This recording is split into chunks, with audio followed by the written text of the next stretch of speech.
Good afternoon, my lovelies. It's a beautiful day. I am not my screaming self because I've got a mic. See, so before I used to scream out loud because I have to project my voice onto the camera that's further away from me.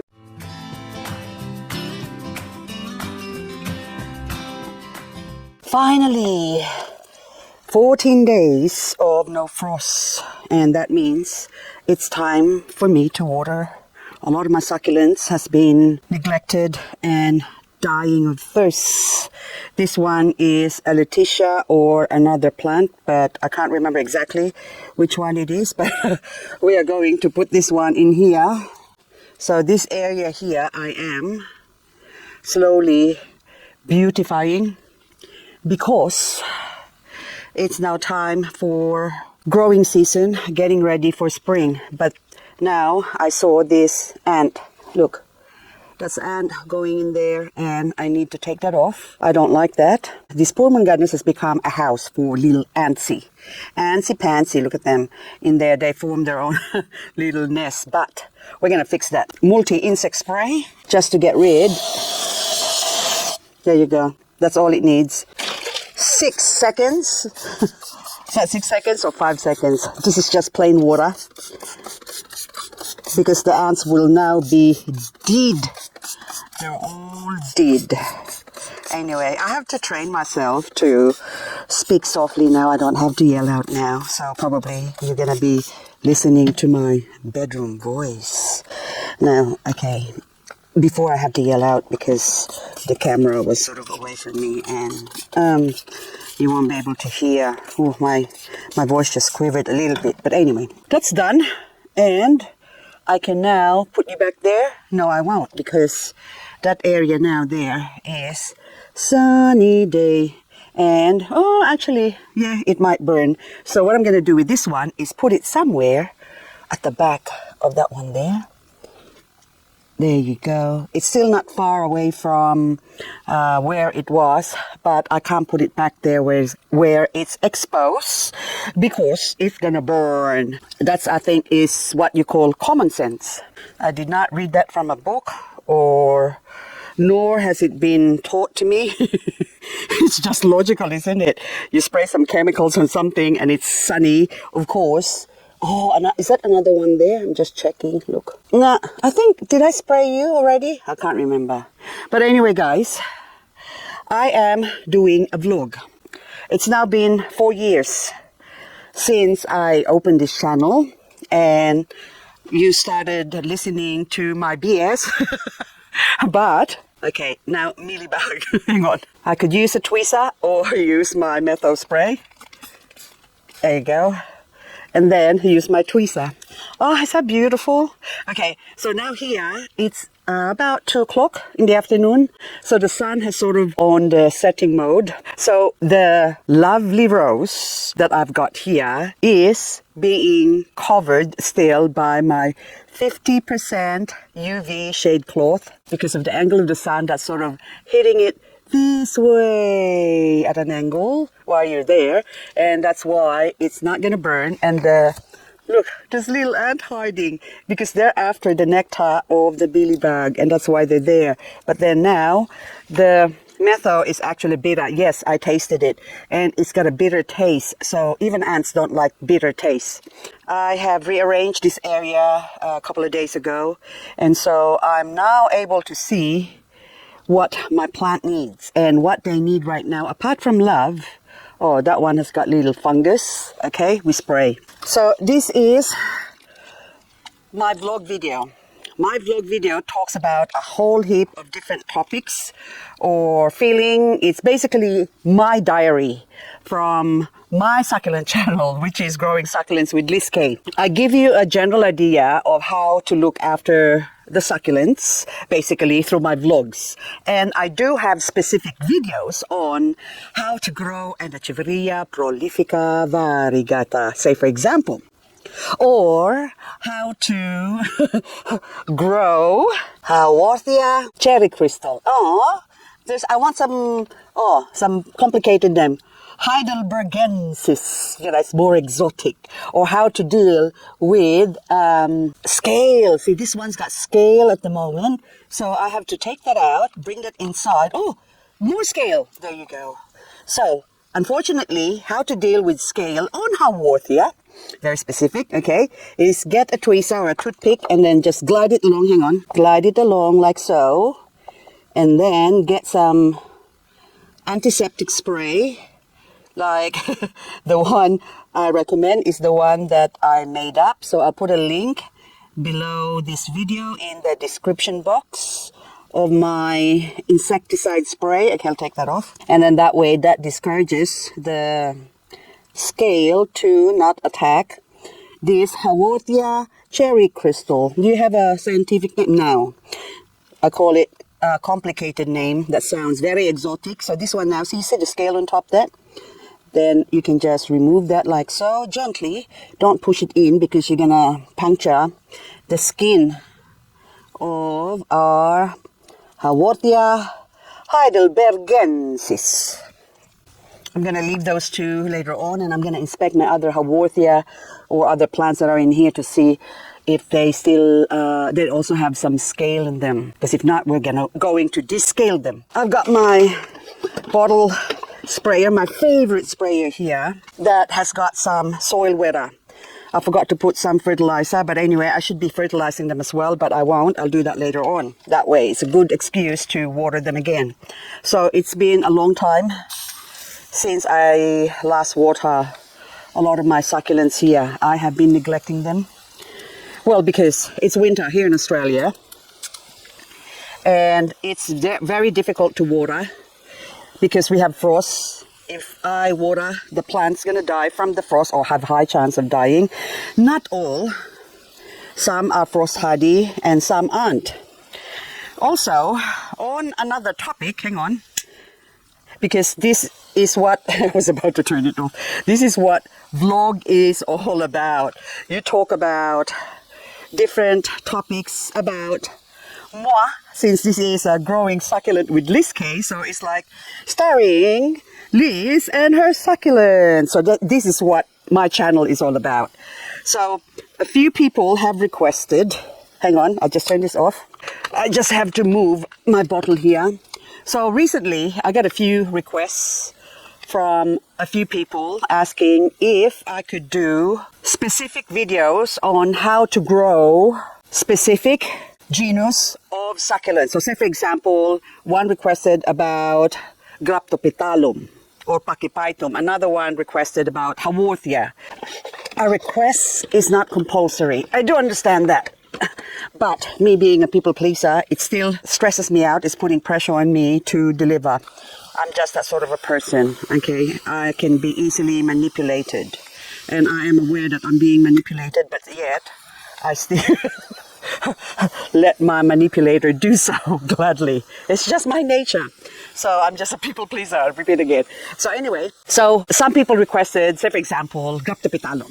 Okay, so there are over 300 genera of succulents, which means there's going to be a lot of topics that I can talk about or cover in my videos.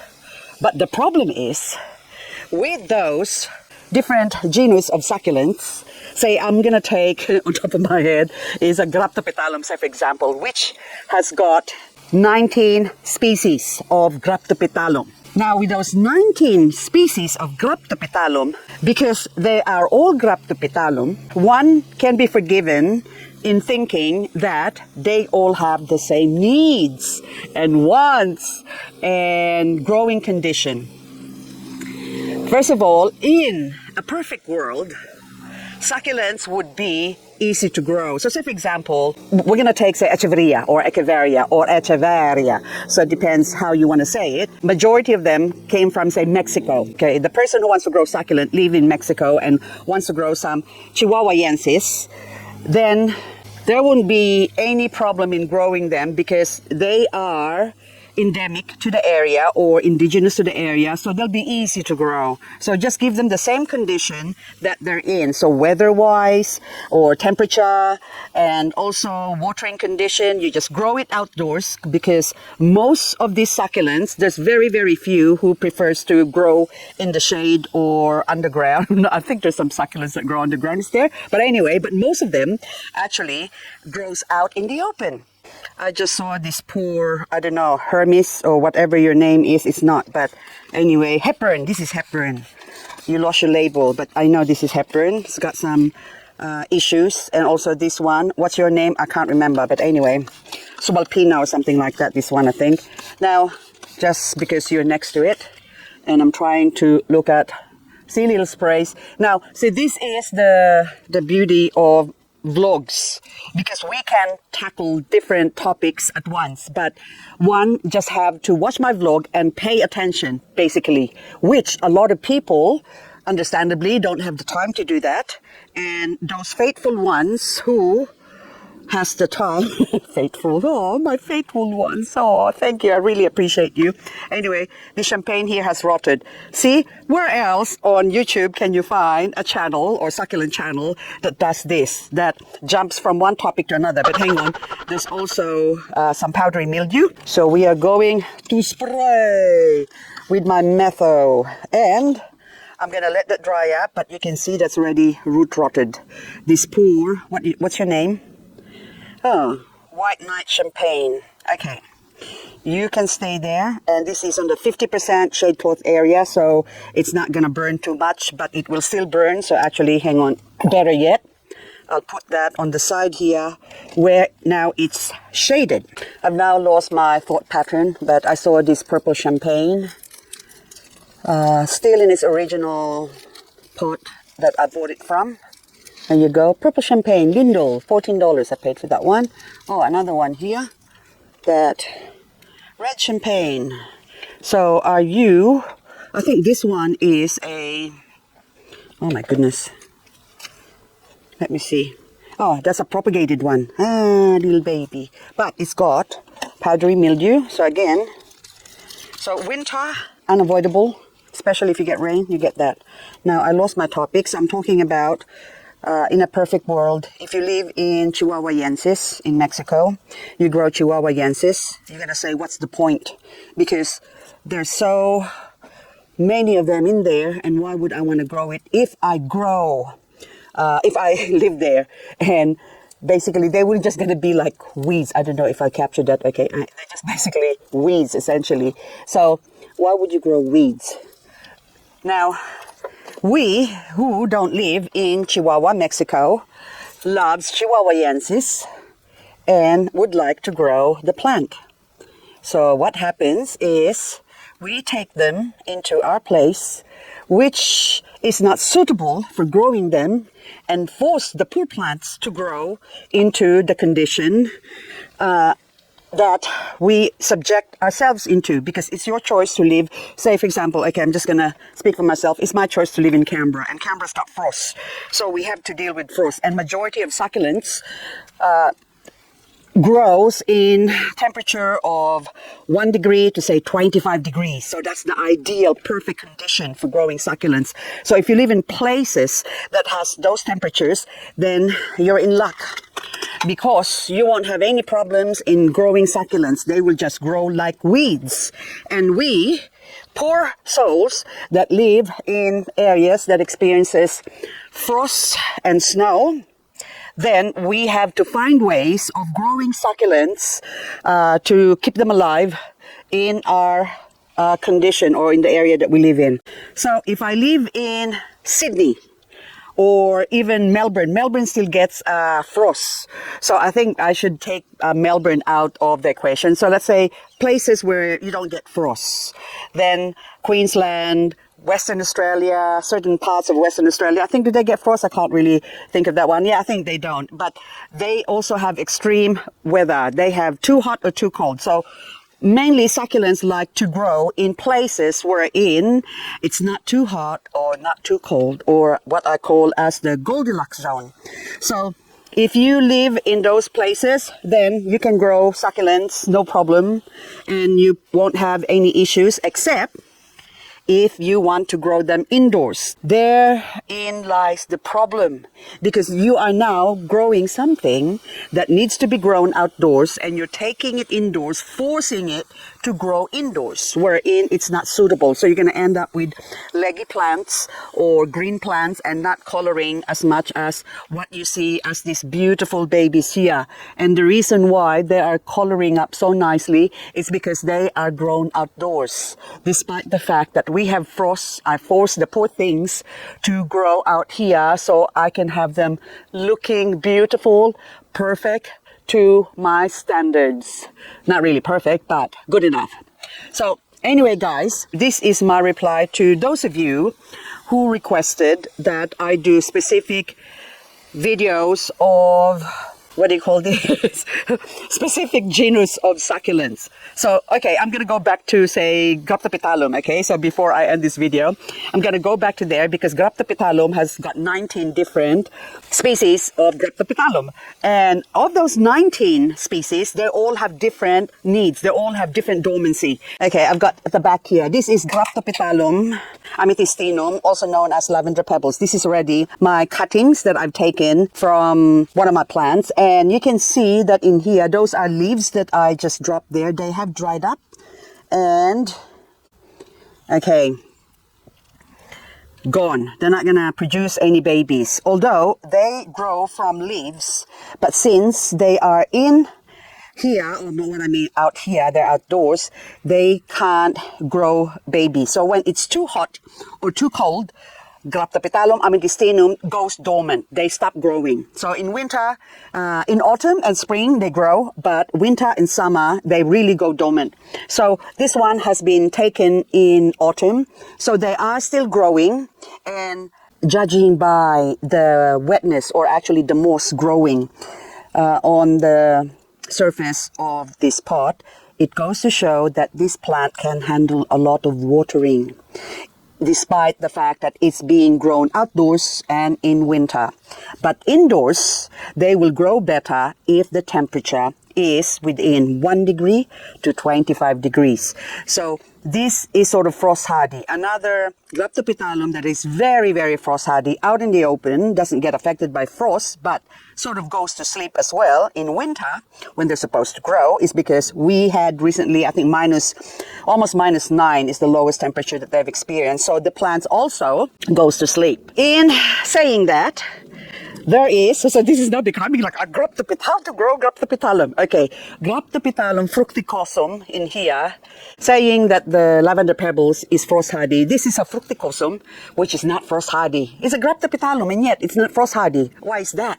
It's because every single species of Graptopetalum has different needs. They have different wants. They're not, just because you're Chinese doesn't mean you're always going to be partial to noodles or rice. Some Chinese likes to eat bread too, or prefer to eat bread or corn. See, so, and succulents, see, so succulents are also the same. You can't generalize. Just because it's an aeonium like this one here doesn't mean it's not frost hardy. This one can actually be frost hardy, but I place it here and it has suffered aphids and whatever. And then watering wise, as a whole, general, with any succulents, or for that matter, any plants, you have to water them and let it dry before watering again. And you're okay. You're not gonna, the succulent will not rot or the plant will not rot. And it's the same thing with probably if you're growing potatoes. If you water it too much, it will rot as well. So plants are just plants. They need time to absorb the water, and they also need time. It's like people. You can't just keep drinking and drinking and drinking just because you're thirsty. At some point, you will have to stop. You will have your fill and you will stop. And succulents are the same. And if you keep giving succulents water, more water, more water, more water, then chances are they will rot and die. So anyway, guys, I am just surveying a lot of my succulents here because there's a lot of attending to do. Now this one here, I have to take this off, and because I've tied it up with wire, I think, so I can't really... Can you? No. See, it won't come off. Come off. So there's a wire underneath. Yep, that it's tied up and I have to remove that. Anyway guys, that's all I've got for this video. So this is a vlog video, so which means I talk about a whole heap of different topics. And if I post a video on specific, say how to grow Graptopetalum, I can't do that. I would prefer to do a video regarding specific species of Graptopetalum. So like this Graptopetalum Ellen has got different needs to Graptopetalum Fructicosum in here. Although this one is frost hardy, nice and big and fat. There's ones that are exposed to, this is actually in a 50% covered area as well. So that's why they grow big and beautiful. Then the ones that are out in the open, like this Ellen here, is going to be smaller, see, compared to the other one that's grown in the shade. I am now going to continue watering here, guys. And with that, I am going to bid you adieu. Hope you have a lovely day, because I am enjoying the 17-degree sun. Oh my goodness, I think it's gone 18 degrees today here in Canberra, Australia. Anyway, these are so beautiful but so dry. Oh, look at you. What are you? What's your name? Oh my goodness, what is your... Oh, Queen Shen. Beautiful Queen Shen. It's got a lovely touch of pink. Look at that, gorgeous. Oh, I love you. You're beautiful. See, next to the agar wood is making you pretty because the two of you look gorgeous. Anyway, guys, really, this is really, I have to get that dry off, the dry one there. Anyway, I am just going to spend the rest of the afternoon watering my tens and thousands it is of succulents. So imagine spending time, even say 1, 2, 3, 4, 5 seconds, and then I go 1, 2, 3, 4, 5, and then now when I go here, imagine all that pot that I have to water individually. So I will need a hose to do this and put my soil weather with that one. I can do that, but it will rust up, which is already rusting my shelf here. Anyway guys, that's all I've got for this video. Thank you so much for watching again, and hope I'll see you on the next video. So it actually takes about 15 seconds for each plant, see, before the water drops in the bottom. And even then, that is still not guaranteed that the whole soil is saturated. So I will have to leave it for now after watering it today, and I will come back tomorrow again and water this the same way. Look, the budgies already had first pick, right? Whatever mom is eating, he eats it. But anyway, I have a salt dish and I just dip it in salt and perfect. It makes it sweet when you dip it in salt. Pedro as well likes it with salt.